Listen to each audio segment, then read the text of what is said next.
بەشی بیستەم لە وڵاتی هاتی.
خەڵکی ئەوەندە لە ناوی هاتی دەترسێن ئەگەر من بڵێم هاتی وڵاتێکی هێمن و ئارامە کەس باوەڕ ناکات کە ڕاست دەکەم.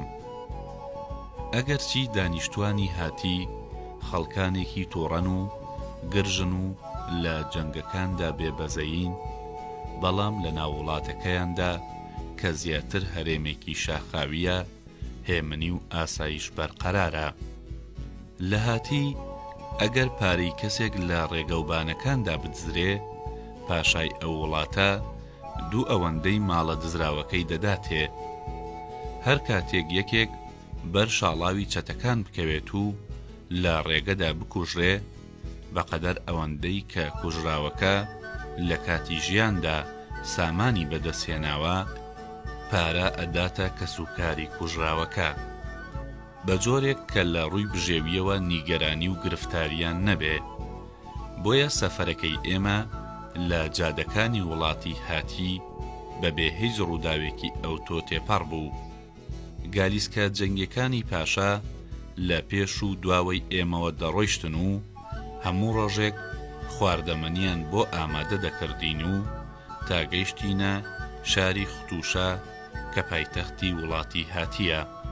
کاتێ باز لە شارە گەورەکانی دنیا دەکرێ، خەڵکی ناوی شارەکانی تەبەس و بابل و نینەوا دەهێنن. من نینەوام نەبینیوە، نازانم چۆنە، بەڵام دەتوانم بڵێم شاری ختوشە پایتەختی هاتی لە هەندێ ڕووەوە تەنانەت لە تەبەسیش باشترە. لەم شارەدا پاشایەک فەرمانڕەوایی دەکات، کام سەرۆکی وڵاتەکەیە و هەمیش سەرۆکی ئاینە، هەروەها دادوەری گەورەی ئەوێشە. من باوەڕ ناکەم لە هیچ جێگەیەکی دنیادا پاشایەکە بێ کە بەقەدەر ئەو بەدەسەڵات بێ. مرۆڤ کاتێک دێتە وڵاتی هاتیەوە چاوی بە شاخە وشکەکانی ئەو وڵاتە دەکەوێ، سەری سوور دەمێنێ و کە چۆن دەگونجێ ئەم وڵاتە کە هەتاوێکی سووتێنەر لە چیاوشکەکانی دەدا داهاتی هەبێ. تەنانەت مرۆڤ لە خۆی دەپرسێ بە چ شێوەیەک کە خەڵکی لەم شاخانەدا دەژین و چۆن لە بێ ئاویدا نامرن. بەڵام لەم وڵاتە سەیرەدا لەو وەرزەی کە ڕووباری نیل ئاوەکەی هەڵدەستێ کە دەکاتە وەرزی پاییز، هەوا سار دەبێت و لە ئاسمان پەڕی سپی دێتە خوارەوە. ئەم پەڕانە هەموو کێوەکاندا دەپۆشێ، دوایی لە وەرزی گەرما دەتوایەوە و دەبوو بە ئاو. من دەزانم کە ئێوە باوەڕ بەم قسانە ناکەن، بەڵام من بە چاوی خۆم کێوە بەرزەکانی هاتیم بینی کە بەو پەڕەسپیانە داپۆشرابوون. ئەم پەڕانە بە درێژایی ساڵ ئاوی ئەو وڵاتە دابین دەکەن، بە شێوەیەک کە خەڵکی نەکەر ئاژەڵەکانیان تێر ئاو دەکرد، تینوێتی خۆشیان پێدەشکاند و بگرە بەو ئاوە زەوی و زارەکانیشیان تێر ئاو دەکرد. بەقەدەر ئەوەندەی کە دانیشتوانی هاتی لەناو خۆدا ئارامن بە هەمان ئەندازە لەگەڵ دراوسێکانیاندا ناکۆکن و بەهانەیان پێدەگرن. بەردەوام نیشانەکانی سەرسنووریان دەبردە دواوە کە بتوانن خاکی دراوسێکانیان داگیر بکەن. لە سنووری سووریا شوورەیەکی گەورەیان دروست کردبوو کە دیوارەکانی بە بەردی گەورە هەڵچنرا بوو. ئەم دیوارە دەیڕوانیە هەرێمێکی بەرفراوان و هەموو ئەو کاروانانەی کە لە سووریاوە بۆ هاتی دەڕۆیشتن بەوێدا تێدەپەڕین. دەبوایە باجیان بدایەتە فەرمانبەرەکانی هاتی کە بنکەکەیان لە چەقی ئەو شوورایەدا بوو. هیچ کام لە کاروانەکان دوای چوونە ژوورەوە بۆ وڵاتی هاتی بۆیان نەبوو لە شاڕێ لا بدەن و ئەگەر لایەن بدایە ماڵ و گیانیان لە کیس دەچوو، داراییەکەیان تاڵان دەکرا و ئەگەر بەرگریشیان کردایە دەکوژران و ئەگەریش خۆیان تەسلیم بکردایە بەدیل دەیانگرتن و دەیانکردنە کۆیلا. دەوڵەمەندی دانیشتوانی هاتی سێ سەرچاوەی هەیە. یەکەمیان ئەو باجە بوو کە لە کاروانەکان و ڕێبوارانیان دەستان، دووەم لە ڕێگەی پەلاماردانی وڵاتانی دەوروبەر، سێەم بەهۆی دەرکردنی زێڕومس و کانزایەکی تایبەتی تر کە ڕەنگێکی خۆڵەمێشی و مەیلەوشینی هەبوو، پێیان دەوت ئاسن. من نازانم دانیشتوانی هاتی چۆن ئەم کانزایەیان دەردەهێنا و چەکیان لێ دروست دەکرد، چونکە ئاسن وەکو مز نەدەتوایەوە. من خۆم یەکێک لە کانەکانی ئەوانم بینی کە ئاسنیان لێ دەردەکرد، بەڵام نەمتوانی تێبگەم چۆن لە بەردیکان بۆ دروستکردنی ئاسن کەڵک وەردەگرن. شاری ختوشە لە ناوەندی هەرێمێکی شاخاوی دروست کرابوو. بنارەکانی شاخ بەداری میوەدا پۆشرابوون. لە داوێنی شاخەکانیش جۆگەلەی ئاو دەڕژان. لە شاری ختوشە بینای ترسناکی لێ دروست کرابوو، چونکە ئەو باڵەخانانەی بە بەردی گەورە دروست کرابوون هەندێ لەو بینایانە ئەوەندە بەرز بوون کە مرۆڤ لێیان دەترسا و هیچ بیانیەک نەیدەتوانی بچێتە ناو شاری ختوشە مەگەر لەگەڵ ئەو دەستانە وایە کە ساڵی جارێک باجیان بۆ پاشا دەهێنا و هەر لەبەر ئەوەشە شاری ختوشە کە وەکو بابل و تەبز ناوبانگی نەبوو.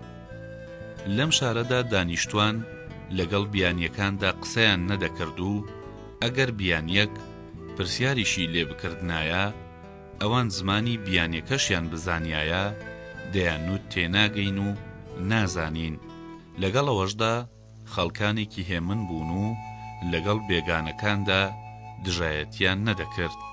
جلوبەرگی گەورەکانی ئەم شارە کراسی درێژ لەبەردەکەن و فەقیانەی کراسەکانیان ئەوەندە گەورەیە کە سەرێکی فەقیانەکەیان دەگەیشتە زەوی و لەسەر سینەی کراسەکەیان بازنەی باڵداریان لێنەخشاند بوو.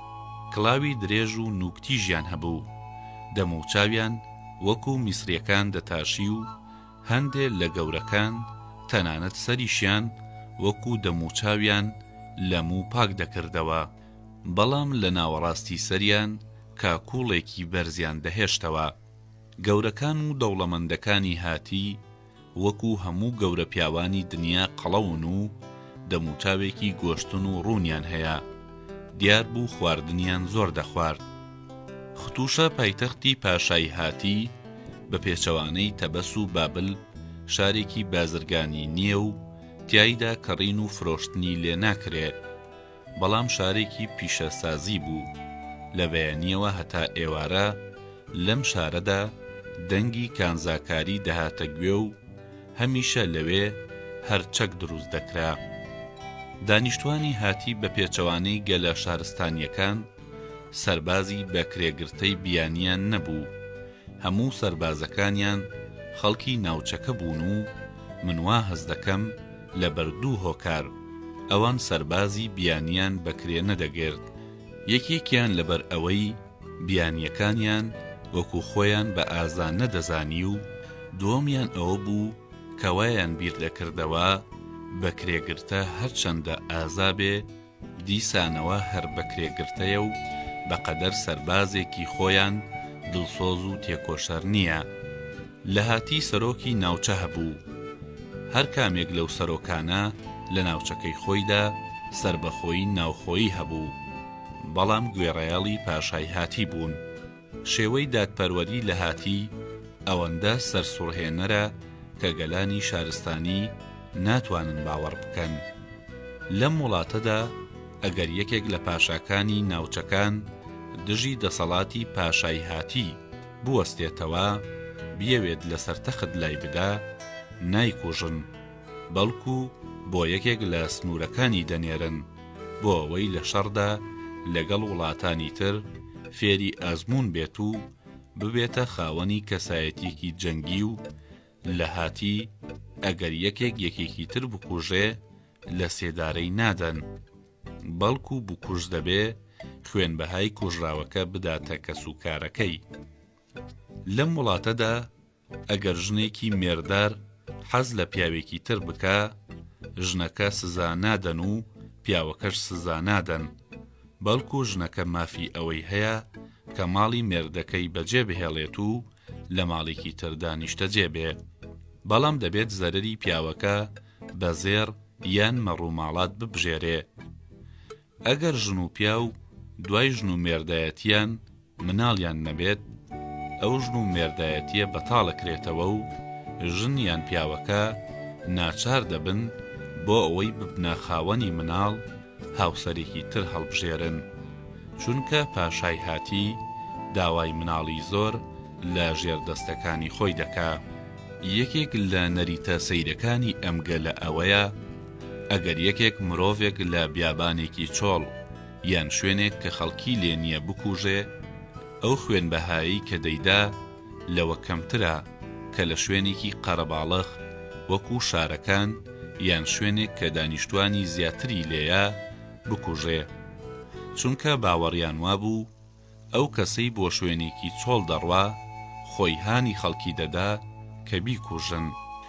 یەکێک لە یاسا پێکەنی ناویەکانی ئەم وڵاتە ئەوەیە کە خوشک و برا نابنە هاوسەری یەکتری و هاوسەرەتی خوشک و برا بە یەکێک لە گەورەترین تاوانەکاندا دەنرێ. لە سێ حاڵەتدا لە هاتی سزای لە سێدارەدان ڕێگەی پێدراوە کە یەکێکیان هاوسەرەتی خوشک و برایە. کاتێک کە چوومە وڵاتی هاتیەوە بەخۆمم وت لەبەر ئەوەی دانیشتوانی ئەم وڵاتە خەڵکانێکی زەحمەتکێشن و ڕاهاتوون کە لە هەوای ساردا بژین، مناڵی کەم ئەندام و لاواز لە کاتی لەدایکبوونیاندا دەکوژن، تاوەکو لە داهاتوودا خەڵکانێکی لاواز نەبن. ئیتر پێویستیان بە پزیشک نییە و من بیست بووم کە لەو وڵاتەدا کاتێک یەکێکیان نەخۆش دەکەوێ مردنی پێ باشتر بوو وەک لەوەی چارەسەر بکرێ، چونکە نەی دەتوانی دان بەوە دابنێ کە نەخۆشە. من دەمزانی کە دانیشتوانی هاتی لە مەرگ ناترسێن، بەڵام ترسیان لە کەم توانایی هەبوو. بەڵام سەرنجم نەدابوو کە لەم وڵاتەشدا هەندێک لە گەورەکان هەن و پیاوە بەرزەکان و دەوڵەمەندەکان لە هەموو جێگەیەکی دنیادا تەمەڵ و لەشپەروەرن و لە مردن دەترسێن و خۆیان چارەسەر دەکەن هەتاکو نەمرن.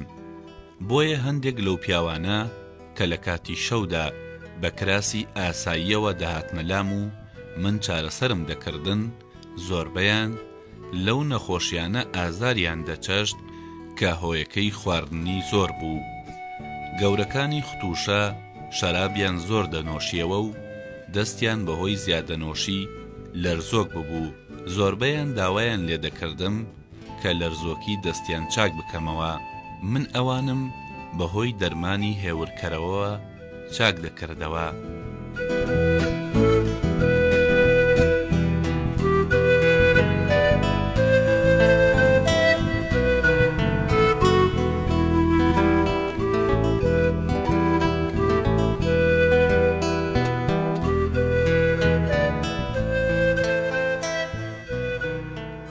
یەکێک لەو شتانەی کە ببووە هۆی ئەوەی گەورەکانی شار لەگەڵ مندا ببنە دۆست ئەوە بوو کە مینا لە بەردەم ئەواندا سەمای دەکرد و هەر جارێک کە ئەوان دەهاتنە ماڵی من بە مینام دەوت لە بەردەمیاندا سەما بکات و ئەوان دیاری گرانبەهایان دەدا پێی و منیش زێڕ و پارەم لە نەخۆشەکان وەردەگرت و لە ماوەیەکی کەمدا دەوڵەمەند بووم. ئەگەرچی ئەو کاتەی هاتمە هاتیەوە وام بیر دەکردەوە کە بە گیرفانێکی بەتاڵەوە لەوێ دەگەڕێمەوە. یەکێک لەو کەسانەی کە لەگەڵ مندا ببووە دۆست نامەنووسی پاشای هاتی بوو کە چەند زمانی دەزانی و نامەی پاشا بیانیەکانی بۆ دەخوێندەوە و وەڵامی نامەکانی ئەوانی دەنووسیەوە. ڕۆژێکیان ئەو پیاوە لە ماڵی من شەرابی دەنۆشیەوە و سەیری سەمای مینای دەکرد کە زۆری حەز لێ بوو. من لێم پرسی بۆچی پاشاکەی ئێوە شاری ختوشەی بەڕووی بیانیەکاندا داخستووە، ناهێڵێت کەس بێتە ناو ئەم شارەوە و بۆچی لەم وڵاتەدا کاروانەکان بۆیان نییە لە ڕێگاکان لا بدەن؟ ئایا باشتر نییە گەلانی تر بۆ ئەم شارە بێن و دەسەڵات و گەورەی پاشای هاتی ببینن بڕۆن و بۆ خەڵکی تری بگێڕنەوە؟ نامەنووسەکە وتی ئەو ڕۆژەی پاشاکەی ئێمە شیبیل و لیوما هاتە سەرتەخت وتی 30 ساڵ مۆڵەتم بدەنێ من هاتی دەکەمە بەهێزترین وڵاتی دنیا و لەبەر ئەوەی بە زووی ئەم ماوەیە تەواو دەبێ لەو باوەڕەدام لە داهاتوودا وڵاتانی تر ناوی ئێمە دەبیستن. وتم ئەو کاتەی من لە بابل بووم 60 جار 60 دەستەی 60 سەربازیم بینی کە بە بەردەم پاشای بابلدا دەڕۆیشتن و کاتێ هەنگاویان دەنا وەکو ئەو بوو گوێت لە شەپۆلەکانی دەریا بوو بێ. بەڵام لێرە 10 جار 10 سەربازیشم نەبینیوە کە بەڕێدا بڕوات و بەم حاڵە ئەی بۆچی ئەو هەموو چەک و گالیسکەیە دروست دەکەن کە ناتوانن کەڵکی لێ وەربگرن. نامەنووسی پاشا پێکەنی وتی ئێمە لەبەر ئەوە چەک دروست دەکەین کە بە خەڵکی بفرۆشین و نان پەیدا بکەین. من بە پێکەنینەوە وتم هەرگیز گورگ ددان و چنگەکانی خۆی نافرۆشێتە کەروێشک. نووسەرەکەی پاشا بەم قسەیە زۆر پێکەنی و وتی ئەم قسەیە بۆ پاشا دەگێڕمەوە، دڵنیام بەم قسەیە خۆشحاڵ دەبێ. لە وڵاتی ئێمەدا بە پێچەوانەی وڵاتەکانی تر دەوڵەمەندەکان بەسەر هەژارەکاندا حکم ناکەن، بەڵکو دەسەڵاتداران بەسەر بێدەسەڵاتەکاندا حکم دەکەن، چونکە گورگ بۆ ئەوە دروست بووە فەرمانڕەوا بێت لەسەر کەروێشک و من دڵنیام بەر لەوەی تۆ سینۆها مۆکانت سپی ببێ دەبینی کە چۆن وڵاتێکی بەهێز کە بۆ فەرمانڕەوایی دروست بووە بەسەر هەموو وڵاتە لاوازەکاندا حکم دەکا. من خۆم لە سادەیی و نەفامیدا وتم وەکو چۆن کە ئێوە خوایەکتان هەیە کە بەتەمایە فەرمانڕەوایی بەسەر گەلە بێدەسەڵاتەکاندا بکا، لە وڵاتی میسریش فیرعەون خوایەکی تازەی پەیا کردووە. نامەنووس وتی من لەبەر ئەوەی نامەی پاشا بیانیەکان دەخوێنمەوە نامەی پاشای میسریشم خوێندۆتەوە و دەزانم کە خوای تازەی ئەو زۆر حەزی بە ئاشتیە و دەڵێ هیچ ناکۆکیەک لە نێو گەلاندا نییە کە نەتوانرێ بە ئاشتی چارەسەر بکرێ. تەنانەت فیرعەونی ئێوە پارچەیەک زێڕی بۆ ئێمە ناردووە کە لە شێوەی موجەبدایە واتە لە شێوەی خاچدایە، دەڵێن ئەمە هێمای ئاشتی و ژیانە. نامەنووس کاتێ ئەم قسەی کرد دوو پەنجەی خۆی خستە سەر یەکتری کە پیشانی بدات ئەو زێڕەت شێوەیەکی هەیە.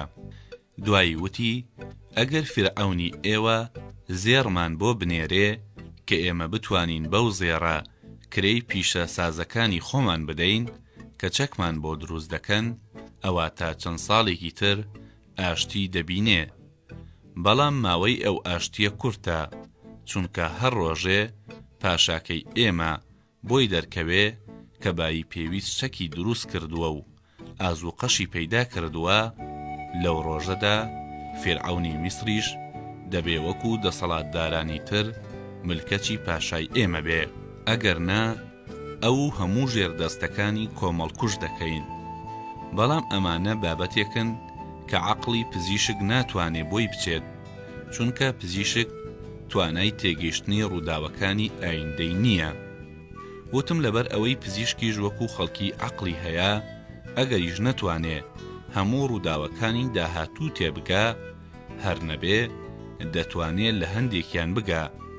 من پێشبینی دەکەم ساڵەکانی داهاتوو ببێتە سەردەمی سکتێری باڵندە لاشەخۆرەکان یان کەمتیارەکان، چونکە کۆمەڵێکی زۆر دەکوژرێن و کەس لاشەکانیان کۆناکاتەوە تا مۆمیایان بکەن و بیان خەنە گۆزەوە یان لە ژێر خاکدا بیان شارنەوە.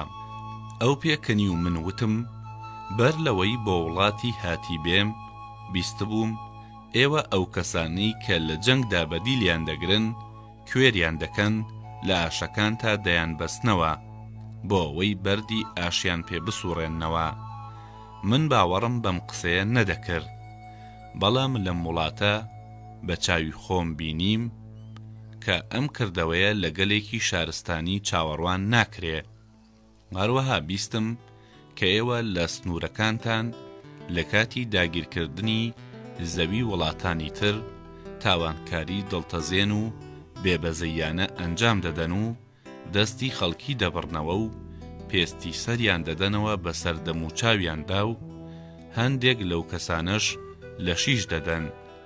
ئەم کردەوە دڕندانەیە شایەنی دڕندەکانە، نەک مرۆڤی شارستانی. پیاوەکەوتی ئێمە لەبەر ئەوەی گەلێکی شارستانی نین چاوی ئەسیرەکانمان کوێر دەکەین و دوایی لە ئاشەکانی خۆمان دەیان بەستینەوە، چونکە ئەگەر چاویان ببینێ زەوی و ئاسمان و باڵندەکان دەبینن و غەمبار دەبن کە بۆچی ئازاد نین و دوایی هەوڵی ڕاکردن دەدەن. بەردەوام بۆ ئێمە دەبنە ئەرک و تووشی زەحمەتمان دەکەن، بەڵام لەبەر ئەوەی کوێرن بیر لە ڕاکردن ناکەنەوە و ئێمە ناچار نابین بەردەوام کۆمەڵێ سەربازی خۆمان بکەینە پاسەوانی ئەوان. بەڵام بابەتی بڕینەوەی دەستی دانیشتوانی سنووری وڵاتانی تر و لێکردنەوەی پێستی سەریان و لە شیژدانیان بەرژەوەندێکی تایبەتی تێدایە کە دەگەڕێتەوە بۆ شارستانی بوونی ئێمە، چونکە ئێمە نامانەوێت لەم وڵاتانەدا خەڵک بکوژین ببینە هۆی ئەوەی کە ئەوانەی دەتوانن کارمان بۆ بکەن و باجمان بدەنێ لە ناو بچن و هەروەها نامانەوێ بەهۆی شەڕەوە شارەکانیان وێران بێت و زەوی وزار و باخەکانیان لە ناو بچێ کە لە دوای داگیرکردنی ئەو وڵاتانە هیچمان پێ نەبڕێ. ئێمە دەزانین کە بۆ ملکەچکردنی وڵاتانی دەوروبەر باشترین ڕێگا ترساندنیانە، چونکە ئەو گەلەی ترس دایدەگرێ وەکو سوپایەک وایە کە بەر لە دەستپێکردنی شەڕ بشکێت و ئەم گەلە ئیتر ناتوانن بەرەنگاری دوژمن ببنەوە و خۆی لە دەسەڵاتەکەی ڕزگار بکە. لەبەر ئەوە ئێمە لەسەر سنوورەکانی خۆمان و لە خاکی وڵاتانی تردا ئەم کردارانە دەکەین کە خەڵکی بترسێنین و پێشا و پێشی دوژمنەکانی خۆمان دابمرکێنینەوە. وتم مەگەر هەموو گەلانی گیان دوژمنی ئێوەن، ئایا لە ناو ئەو وڵاتانەدا دۆستایەتیتان نییە؟ نامەنووسی پاشای هاتی وتی دۆستەکانی ئێمە بریتین لە وڵاتانەی ملکەچمان دەبن و باجمان دەدەنێ، ئەوسا ئێمە وازیان لێدەهێنین کە دابوونەریتی خۆیان بپارێزن و خواکانی خۆیان بپەرستن. هەروەها لە دۆستەکانی ئێمە ئەو وڵاتانن کە هێشتا نەبوونەتە دراوسێمان، چونکە هەر ئەوەندە بوونە دراوسێمان ئەوەندە بەهانەیان پێدەگرین تا لەگەڵیاندا دەکەوینە شەڕ و خاکەکەیان داگیر دەکەین یان وایان لێ دەکەین باجمان بدەنێ. لەو ڕۆژەوەی کە هاتی دروست بووە ئەم نەریتە لە نێو ئێمە و خەڵکدا باو بووە و لەمە و بدواش هەرباو دەبێ. وتم ئایا خواکانی ئێوە دەست لەم کارانەی ئێوە وەرنادەن، چونکە لە وڵاتانی تر خواکان دروست لە نادروست و حەقیش لە ناحەق جیا دەکەنەوە. نامەنووسەکە وتی ئێمە لەبارەی ڕاست و ناڕاست و حەق و ناحەق باوەڕێکی سادە و ڕوونمان هەیە. چاک و خراپ بریتیە لەو شتانەی کە لەگەڵ ویستمانە یەک دەگەڕنەوە و نادروست و ناحەقیش ئەوەیە کە حەزمان لێی نییە. سینۆها بڕوا بکە لە نێوان ئاینی ئێمە و ئاینی ئێوە و وڵاتانی تر جیاوازی نییە، چونکە لای ئێوە و وڵاتانی تر حەق و ڕاستی ئەو شتەیە کە دەوڵەمەندەکان بیانەوێت و ناڕاست و ناحەقیش ئەوەیە کە بەدڵی هەژارەکان بێ. سینۆها لەبەر ئەوەی تۆ پزیشکی عەقڵت لەوە بچووکترە کە هەز بەم بابەتە بکەیت و تێبگەی کە لە سەرەتای ژیانەوە هەتا ئەمڕۆ هەرچیەک دەوڵەمەندەکان و تبێتیان حەق بووە و هەرچی هەژاران بەسەر زمانیاندا هاتبێ حکمی بەتاڵیان بەسەردا دراوە. تا کۆتایی دنیاش هەروە دەبێ، هەمیشە دەوڵەمەندەکان لەسەر حەقن و هەژارەکان ناحەقن. تەنها شێوەی دەرەوەی دەوڵەمەندەکان دەگۆڕێ و لە هەر سەردەمێکدا شتێک دەبێتە نیشانەی دەوڵەمەندی.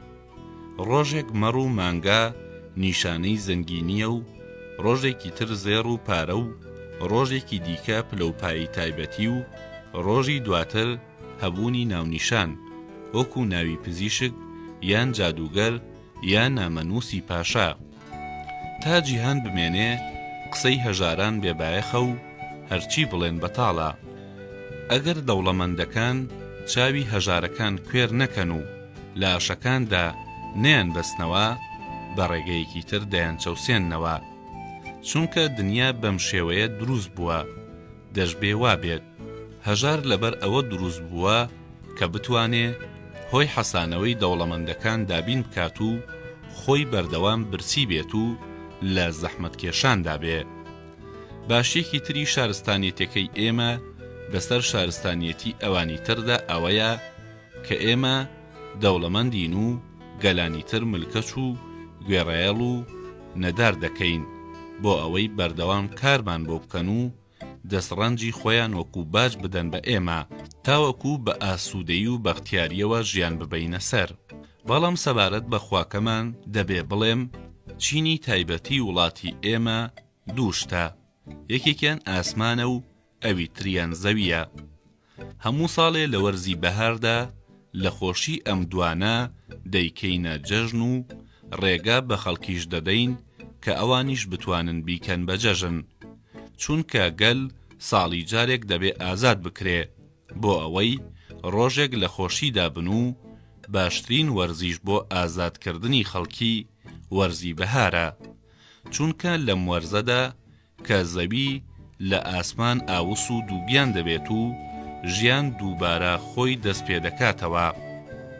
مرۆڤیش وەکو زەویە و ئێمە گرنگێکی زۆر دەدەینە دووگیانبوونی ئافرەتان، چونکە میلەتێک کە بیەوێ بەسەر جیهاندا فەرمانڕەوایی بکە دەبێ خاوەنی مناڵی زۆر بێ بۆ ئەوەی لەسەر زەویدا پەرە بەدەسەڵاتەکەی بدەن. خەڵکی سادەی ئێمە وەکو چینە ساکارەکانی وڵاتانی تر خوایەکی زۆریان هەیە، بەڵام ئێمە بایەخ نادەینە باوەڕی ئەوان و نەڕێگەیان لێدەگرین کە دەست لە باوەڕەکەیان هەڵبگرین نەهانیشیان دەدەین، چونکە باوەڕی ئەوان لە ڕووی ڕامەیاریەوە هیچ سوود و زیانێکی بۆ ئێمە نییە. ئێمە هانی لایەنگری و پەرستنی ئەو خوایانە دەدەین کە پشتگیری لە زۆرداری و تۆقاندن دەکەن، چونکە بە زۆرداری دەبێ بەسەر خەڵکیدا فەرمانڕەوایی بکەین و بە هەڕەشەکردن بیان ترسێنین بۆ ئەوەی ملکەچمان بن. ئەگەر ڕۆژێ ئێمە بۆ خواکانی زۆرداری و تۆقاندن پەرزگا دروست بکەین، ئەو پەرزگایانە لە جومجومەی سەری مرۆڤ دروست دەکەین. بەڵام ئەگەر تۆ دوای چوونە دەرەوەت لە وڵاتە ئەم قسانە بۆ خەڵکی بگێڕیتەوە کەس باوەڕت پێ ناکا، چونکە هەموو ئەو میلەتانەی کە لێمانەوە دوورن وا دەزانن کە ئێمە گەلێکی شوانکارە و ئاژەڵدار و هەژارین کە لە شاخەکاندا بە هەژاری دەژین و توانای ئاغایی و فەرمانڕەواییمان بەسەر خەڵکیدا نییە. نامەنووسی پاشا لە دوای ئەم قسانە ڕۆیشت و دوای ڕۆیشتنی ئەو بە مینامۆت من لەمانەوە لە وڵاتە تێر بووم، چونکە ئەوەی پێویستم بوو زانیم و لەمە دووە ئەگەر لێرەوە بە تایبەتی لەم شارەدا بمێنینەوە دوور نییە بکوژرێین. ئەگەر بە شێوەیەکی ئاسایی بیان کوشتینایە زۆر نەدەترسام، بەڵام لەم وڵاتەدا کاتێک کە دەیانەوێ بیان یەک بکوژن پێستەکەی لێ دەکەنەوە یان لە شیشی دەدەن. لەبەر ئەوە دەبێ هەرچی زووترە لەم شارە بڕۆین و گیانی خۆمان ڕزگار بکەین. لە ڕۆژەکانی تر من لەو نەخۆشانەی داهاتنە لام بیستم کە هەر کەسێ لە وڵاتی هاتیدا باوەڕێک جگەل لە باوەڕی ڕسمی حکومەت بڵاو بکاتەوە بە تاوانی جادوگەری لە شیشی دەدەن. بەداخەوە من چەند جارێک هەندێشتم وتبوو کە وەکو بیرروباوەڕی ڕسمی حکومەتی هاتی نەبوو، لەوانە بوو هەر کاتێ منیان بگرتایە لە شیشیان بدامایە.